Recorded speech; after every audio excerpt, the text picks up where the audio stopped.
Well, firstly, it's nothing about helping the seller to sell their house, unfortunately, because an over-enthusiastic valuation will never be the best way to start selling your house in the first place.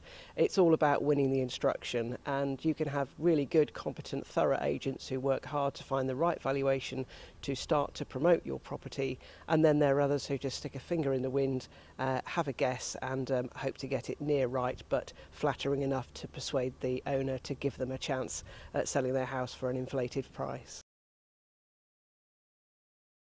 The problem is if you've overcooked the valuation, you can only come down, and the market will then wait for the property to drop and drop. And of course, if you're watching the price go down, you think it might go down again and again and again. It's much more sensible for a buyer to start at a price that's interesting and exciting and enticing to a potential buyer, and then to work up from that point, because the property will always find its level in the market where there are buyers out there.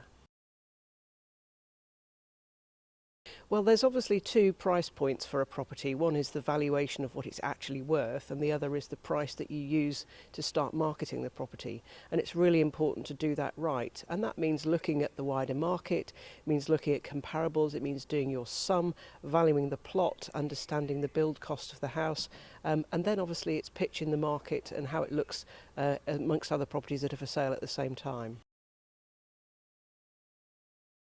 There's no point in worrying about what your property is worth or isn't worth. It will find its place in the market because buyers who are interested in buying at the time you're interested in selling will find the market level for you. So for instance, we have been working for quite some time now in a market of not enough properties, a lot of buyers all fighting over the same property, and that's unfortunate when you're trying to buy, but as a seller it does help to define the value of the property at that moment in time in the market in which you're playing at the time. Back in the day, there was a time when you would talk about the London buyer or buyer from out of area coming up, and only really having the local newspapers to fall upon for any idea of what the local prices might be like. But nowadays, buyers are extremely well researched before they start the buying process, and of course all the way through it they're looking at the internet, at other estate agents' listings, at the websites, and so they're very canny about values in the area in which they choose to buy, even if they don't live there at the moment.